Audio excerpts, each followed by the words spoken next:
Hello everyone, welcome to Gearpool. I'm Shane and today I'll be talking about the history of the Nissan GT-R. But before I begin, make sure to let me know that you liked the video by subscribing and pressing the like button. The beginning of the Nissan GT-R was not actually with Nissan. In 1957, the company Prince made the predecessor to the GT-R, the Prince Skyline. The car was a four-door station wagon, available in Japan from 1957 to 1961. The first Skyline was not a supercar at all, unlike the GTR of today, but it was a regular everyday car with a 1.5-liter engine that put out 60 horsepower.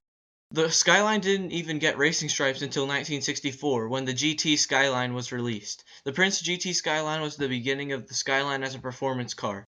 The GT Skyline didn't last that long though, as Nissan bought the Prince Motor Company in 1966. The Skyline was available under the Nissan badge, but it wasn't until 1969 that Nissan began to change the car. In 1969, the first performance-minded Nissan Skyline was unveiled. This new car was still a sedan, but it had a 2.0-liter inline-six that had an impressive 160 horsepower. In 1970, the first two-door version of the Skyline was introduced. The first generation of Nissan Skyline was available until 1972. In 1972, the new generation of the Skyline was released, the C110. This car was not badged as a Nissan at first though. It was a Datsun, specifically the Datsun K series. After 4 years of the Skyline being disguised as the Datsun K series, the name changed to the Nissan R30 Skyline. It had an inline-six with 130 horsepower. This car was hugely versatile as it came in a coupe, four-door sedan, hatchback, and station wagon option. This car was successful for Nissan and stayed around from 1977 to 1985. In 1985, the world was ready for the new Nissan Skyline.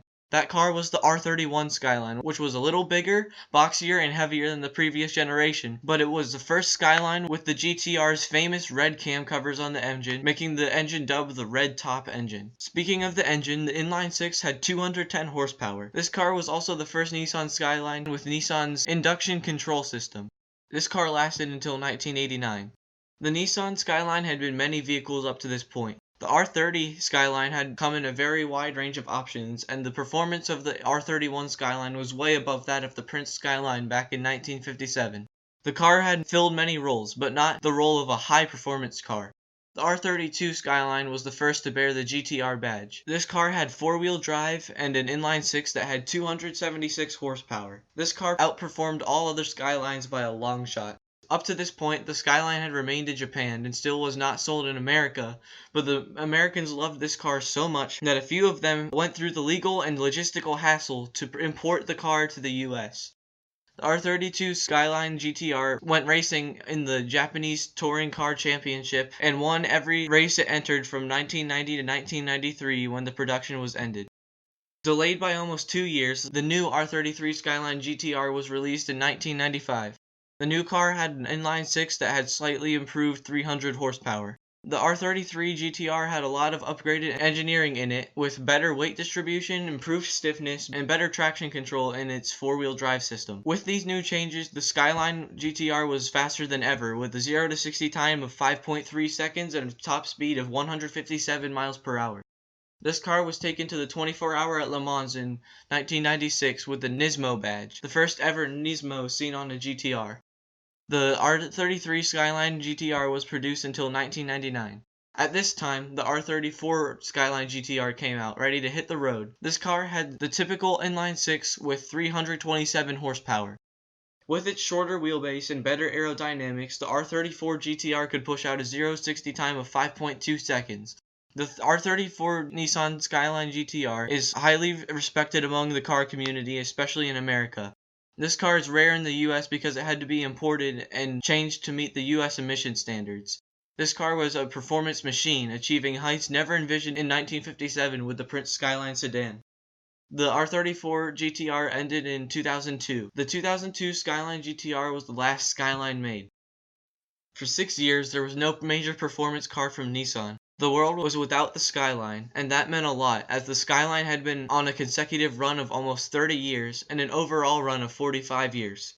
Luckily for us, Nissan was concocting something big, fast, and insane.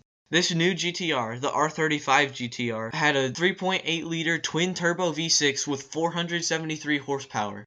Because of the new twin-turbo V6 and the all-wheel drive system, the 2008 R35 GTR could manage a 0 to 60 time of 3.2 seconds and a top speed of 196 miles per hour. This car was insane in the performance department compared to the R34 Skyline GTR. This car was a supercar, no doubt about it. The Nissan R35 GTR has continued from 2008 to 2020, with the GTR performing a little better every year. The 2020 Nissan GTR has a teeth-clenching 565 horsepower, a 0 to 60 time of 2.9 seconds, and a top speed of 204 miles per hour. This car is a favorite of many car enthusiasts, and the performance numbers are insane for so few cylinders. The R35 GTR's V6 puts out performance numbers similar to those with literally double the cylinders. We have reached the end of the history of the Nissan GTR. In 1957, Prince released the Skyline not knowing the changes ahead. The Skyline had been a car of many roles, but the primary role Nissan sought with the car was performance. In 2008, they achieved the ultimate level of performance, that of a supercar. Nissan has been playing with the big names, and so far has held a high reputation with the GTR's performance. What will happen to the GTR in the future, only time can tell. I hope you enjoyed this video. If you did, be sure to let me know by subscribing and pressing the like button. If you want to see more content like this, want the content to change, or want to suggest content for future videos, let me know in the comment section below.